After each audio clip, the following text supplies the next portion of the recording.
This is a special presentation of EA Sports from the Coliseum in Oakland. Our tribute to the coach, the John Madden Legacy Game. I'm Brandon Gaudin here to take you through the proceedings. And coming up, we're going to tell the story of a man who was truly larger than life and whose impact on the sport of football certainly is going to live on for decades and decades to come. Now, we've assembled a couple of rosters featuring some of Coach's favorite players from both yesterday and today. And Coach himself will be on the sidelines for both squads, trying to motivate his guys to victory. And I'm joined now by my good friend Charles Davis. CD, your thoughts on John Madden and what he meant to the sport he loves so much? For me, Brandon, it's the word joy. He brought that to the game of football and brought the game to so many people. He stayed involved his entire life. And moving forward, when you think of football, you're always going to think John Madden. The Coliseum back to its original 70s glory. What a scene in the East Bay. And we're underway in the John Madden Legacy Game. And he'll take it up past the 25 to the 26-yard line. So it's the NFC stars who will get the ball first. And Charles, as we alluded to, we've got a different era of coach on each sideline. So the man coaching this NFC squad, we'll call him Young John Madden. This is a coach who was trying to establish a foothold in the NFL and on the cusp of doing it very successfully. Yeah, you think back to that period, those early days as the coach of the Raiders, the late 60s in the AFL, and then in the NFL in the early 70s.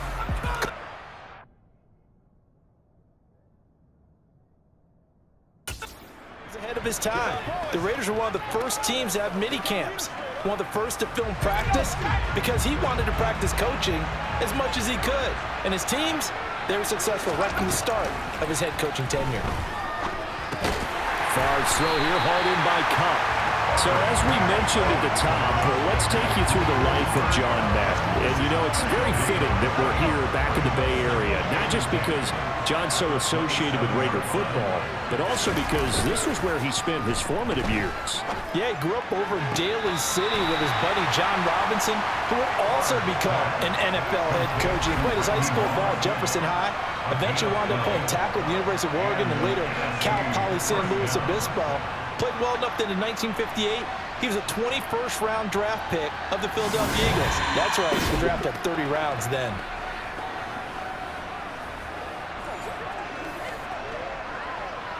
So here's a 1st and 10 at the 38.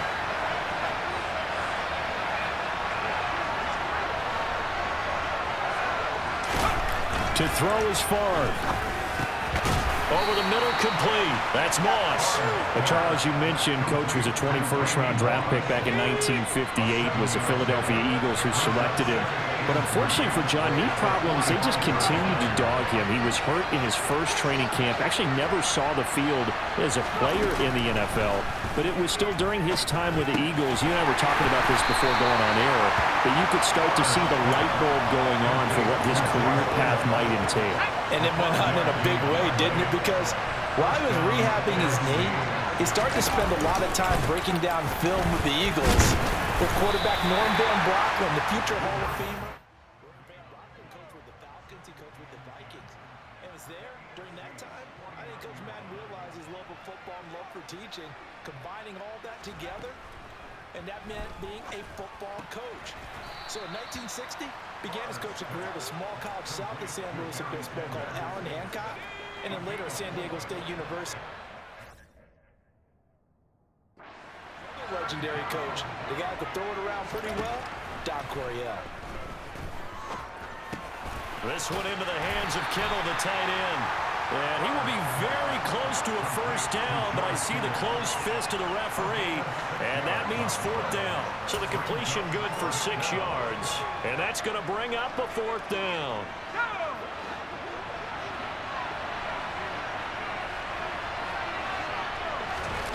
Now Favre. He's going to have his running back. It's complete.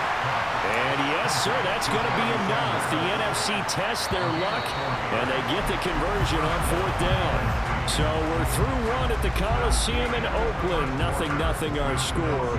This is the John Madden Legacy Game on EA Sports.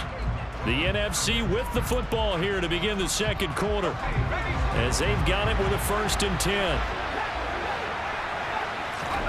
Here's Favre to throw. That'll be caught. It's Cup.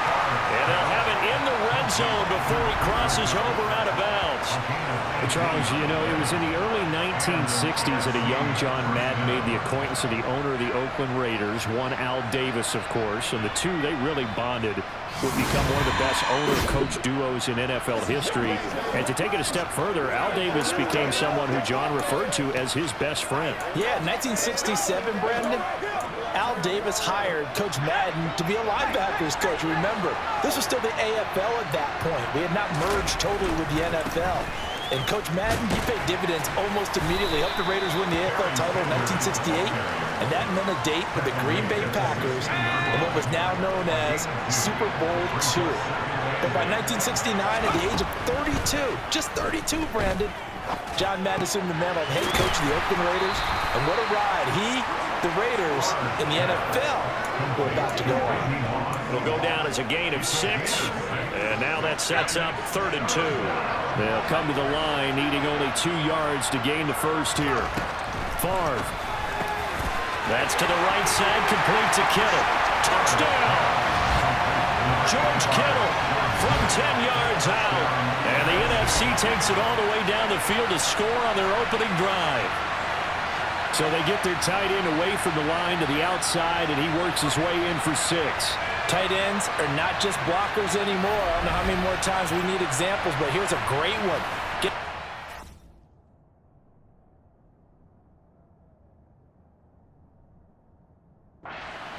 They give him the ball pretty quickly, and they trust him to get those extra yards. And boy, did he come through, bowling his way into the end zone after the nice catch.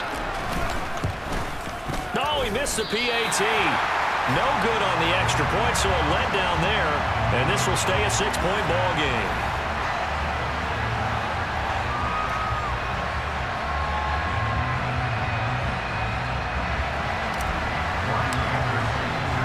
Now he's back out there to boom this one away, maybe with some frustration after the PAT miss.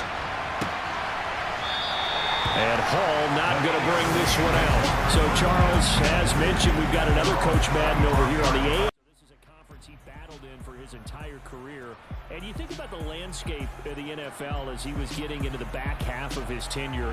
It was a golden era for coaches. You had Don Shula, Tom Landry, Chuck Noll, Bud Grant. But it was John Madden who had the best winning percentage of them all, CD. 759, the best ever. Brandon, it's hard to believe he could be so successful in a conference with all those great teams. The Steelers won 4 Super Bowls. The Dolphins won 2 and were a mainstay in the playoffs. The Colts were tough. The Broncos came on late and went to a Super Bowl themselves. But against Hall of Fame coaches, John Madden's record, 36, 16, and 2. That's pretty incredible. His Raiders were a factor each and every year. A 3-yard loss to start the drive. They'll look to make that up and then some on 2nd and 13. To throw is Brady. Got him in. It's Brown. And they're able to get this one across the 35. Give them 14 on that one and a first down. 2 minutes remain here, the first half of the John Madden Legacy game. We'll be back. Hey, we want to let you know, give you a fair warning that coming up at halftime, the folks at EA Sports have put together a very nice package in tribute to Coach Madden. So make sure you stick around for that. Again, coming up at halftime. Charles, you talked about John Madden and the Raiders going on a ride. Well, try these numbers on for size. In 10 seasons as a head coach, the Raiders won their division 7 times. They finished second the other 3 times, and he became the youngest coach to amass 100 career regular season victories and is still, to this day, the franchise leader in wins. And when you think about it, that's where that rivalry with Kansas City really took root. As did the expression, commitment to excellence. And boy, was it personified by the players who played for Coach Madden. On offense, how about quarterback Kenny Stabler, wide receiver Cliff Branch, wide receiver Fred Biletnikoff, tight end Dave Casper, to name a few. How about those great linemen he had? Center Jim Otto, guard Gene Upshaw, tackle Art Shell, all of them in the Pro Football Hall of Fame. And guys on the defensive side of the ball, the Mad Stork himself, Ted Hendricks. Willie Brown, John Matuzak, Otis Sistrom, and Big Ben Davidson. So many great players, so many great memories.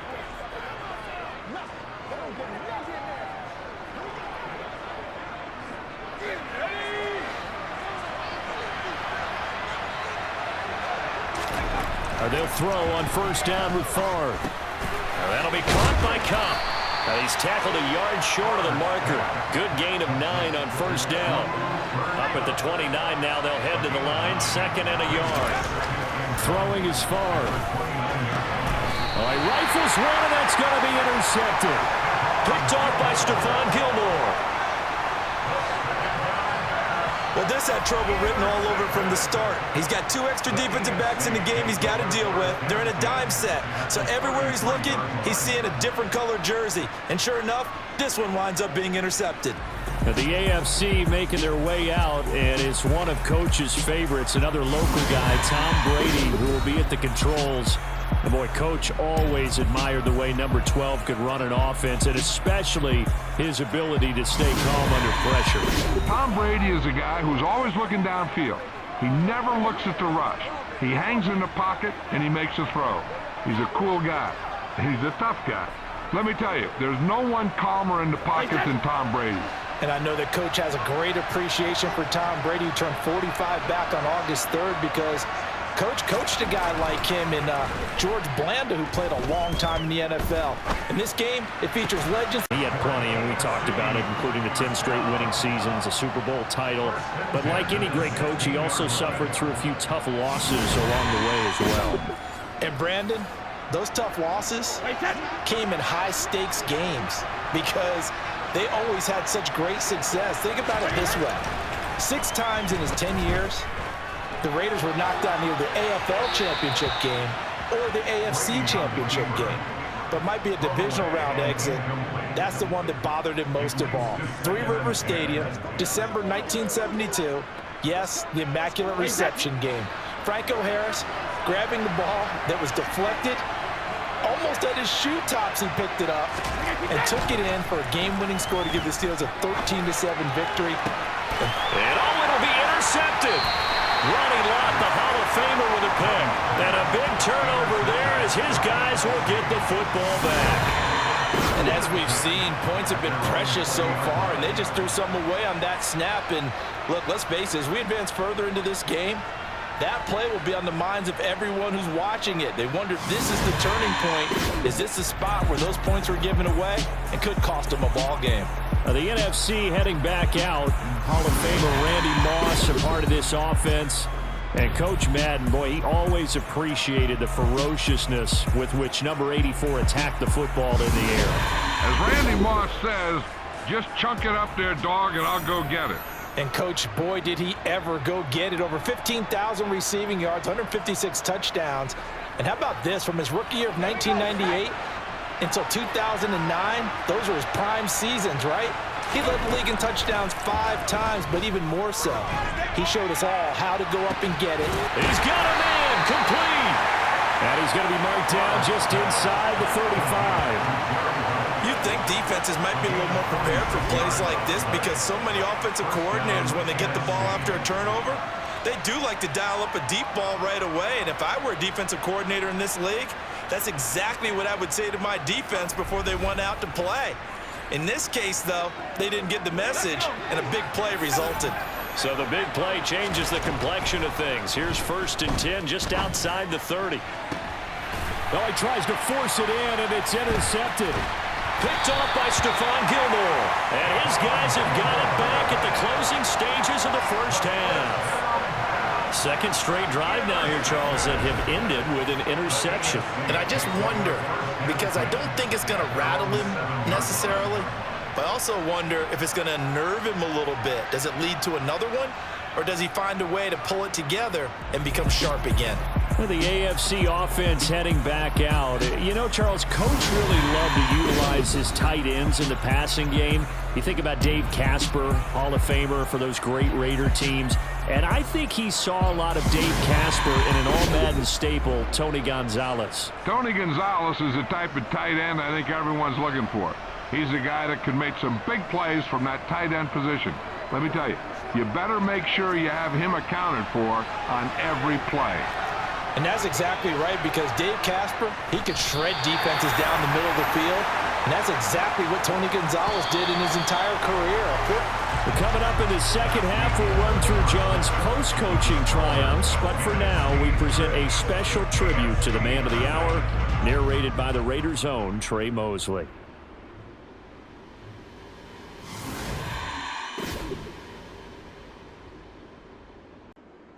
What comes to mind when you hear the name Madden?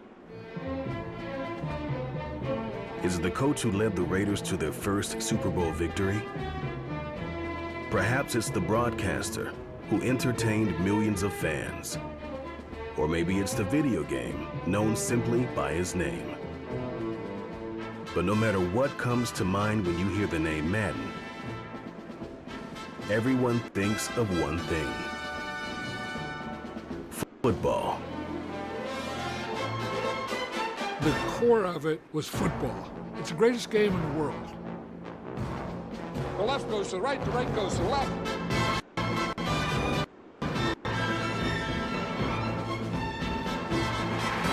Madden is on the field. He wants to know if it's real. John Madden goes on the shoulders of his players.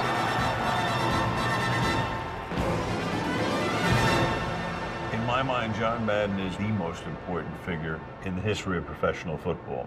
Show me somebody else who did it on 3 levels the way John did it. There's nobody.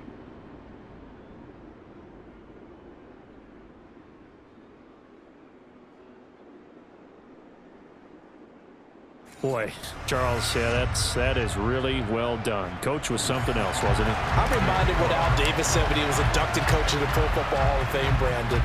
He loved the game. He loved his team. He loved the Raiders. He loved this league. And you can see it with everything he does.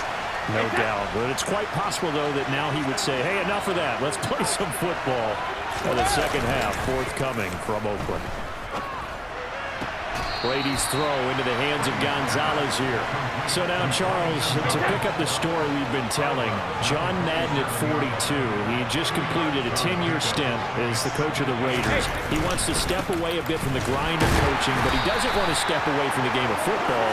So he ends up signing on with CBS in 1979 to try his hand at broadcasting. And much like his coaching career, he was pretty much an instant success. Partner, he really connected with the people right from the start, and people may not remember, he wasn't even on the #1 team in the beginning. He worked his way up. But the same things that made him a great coach made him a great broadcaster. The ability to yet break it down into the details. That's what he did with his teams. That's what he did with the people. That way, he was simple to understand, yet insightful for viewers. And he did with that big personality that he had, one that connected with everyone. On the return, Hester. And when it's said and done, it's a 58-yard punt. And the NFC will take over deep in their own territory with a 1st and 10.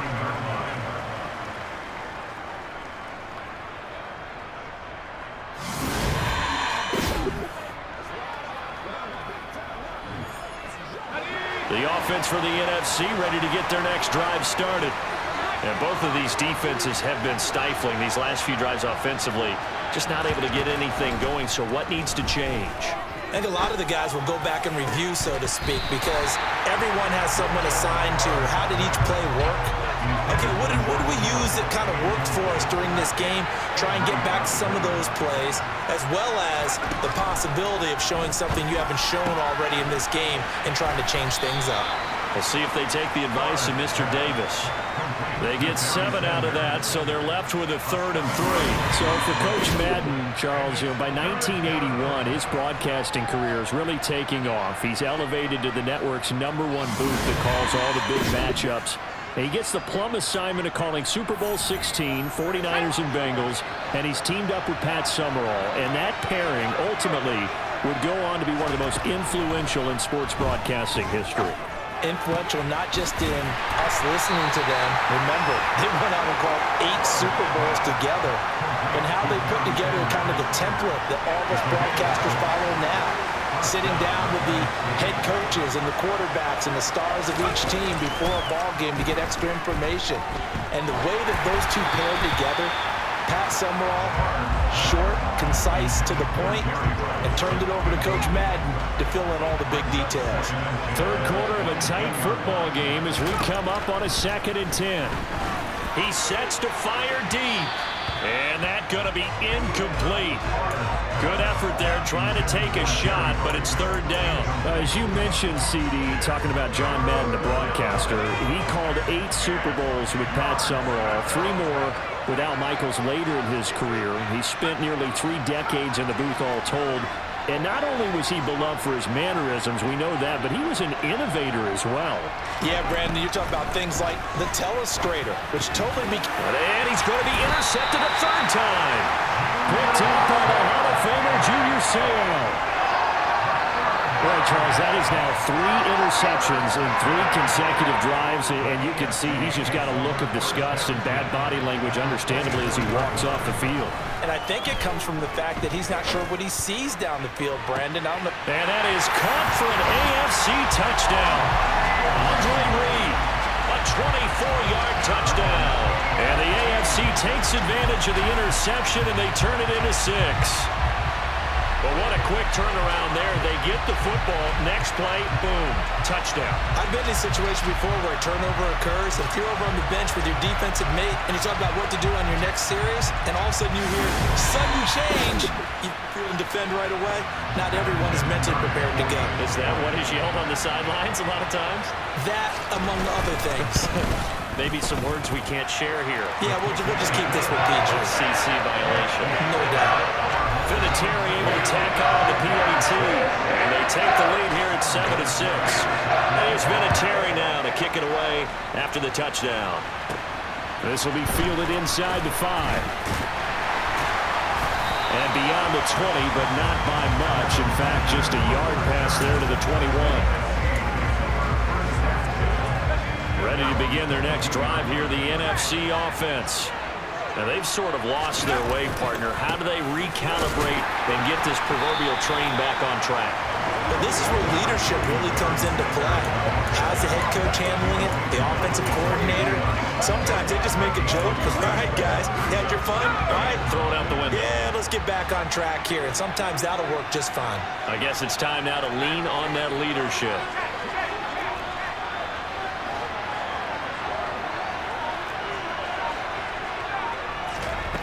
Favre on 2nd down.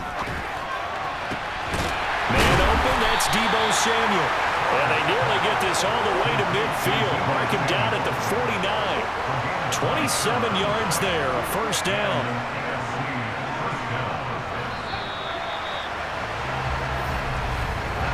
Three-quarters complete now in the John Madden legacy game from Oakland. It's the AFC on top, and we're back to the Coliseum after this. Back now here on EA Sports. And we've got a dandy here. A 1-point game as we begin the 4th. On 1st down, Favre completes it to the tight end, Kittle. Now, CD, we did get a little ahead of ourselves talking about John Madden, the broadcaster in the 90s and 2000s, because there was another product during that time period that he became quite famous for, and it's something that you and I know a little bit about, and that's the video game that bears his name. Originally John Madden Football when it was first released back in the late 1980s, and now known the world over simply as Madden. And Coach saw this originally as a way to teach the game of football. The early designs were for a 7-on-7 game, but he said no chance. He would not sign off on it. He wanted to be as realistic as possible. He told him, call me when it's 11-on-11. And he got his wish. Yeah, after that debut, Madden the video game continued to pick up steam through the 90s in a big way. And John himself, many will remember, was a commentator for the series for many years. And now here we are in the 2020s, and this game has sold somewhere in the neighborhood of 150 million copies. Now they go for it on 4th, but this one is going to wind up incomplete. The NFC's decision to go for it does not pan out, and the AFC is going to get the football back in great field position. Now a give running left. It's Bettis. Down inside the 40. Accumulation of John Madden's achievements in the world of football. The coaching success, a Super Bowl title, the incredible career as a broadcaster with 12 Emmy Awards, Madden the video game. It was very fitting back in 2006 that John Madden got the call to be enshrined into the Pro Football Hall of Fame. A more deserving person you will not find. He gave an incredible speech on that day, Brandon. So many of his former Raider players were in attendance. He talked about how he envisioned that when the last person turns off the lights in the hall every night, that the bus talk football amongst themselves. And what a discussion that might be. Yeah, he finished his speech by saying, "Today feels like the second time in my life that I'm being carried off on the shoulders of others. Yet instead of off the field, it's into the Hall of Fame. This has been the sweetest ride of them all." Up the middle they run with Bettis. Now the NFC going to call the first of their 3 timeouts as they'll talk things over prior to this upcoming second down play.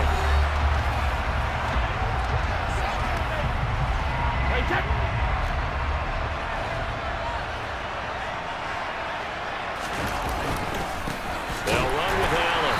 And he's going to have to protect the football and take his lumps here at this stage of the game as they stop him behind the line.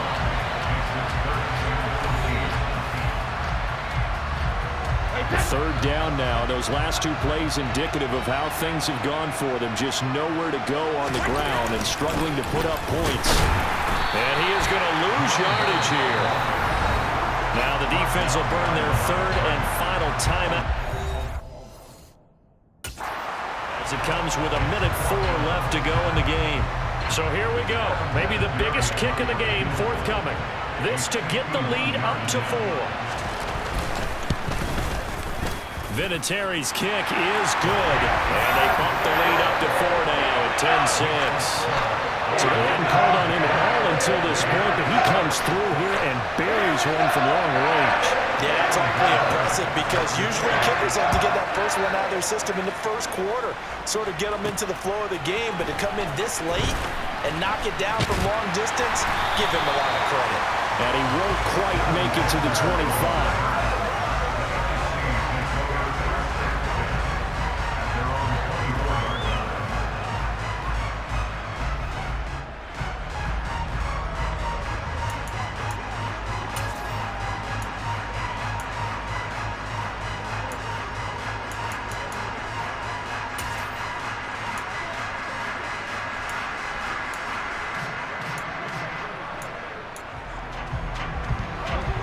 The offense for the NFC ready to get their next drive started. Now this game, it has obviously been all about the defense on both sides of the football. Which offense is going to break through here? We'll see if they can do it on this drive. Back to throw. He's going to let it fly. And his pass is intercepted for the 4th time today. Ron Woodson with a pick. And they will take over possession of the football at their 42-yard line. Well, you knew you had to take some chances here with the clock winding down, needing a touchdown to win it, and that one might have just sealed their fate. Yeah, and that's the nature of the 2-minute drill. The offense trying to go downfield and make their plays. But defenses, they're sitting back watching everything that they do, but not too far back. They want to be in position to make a play on the ball, and that they did.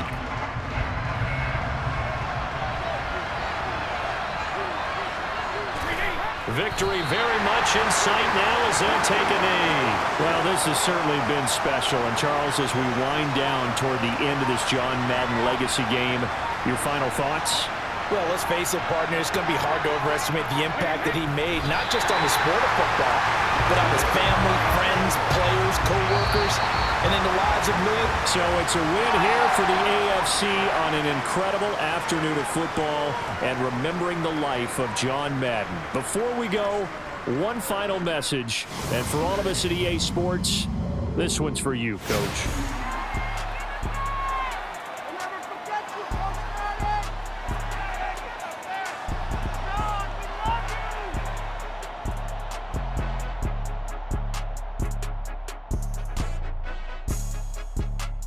I just say this, I thank you all very much.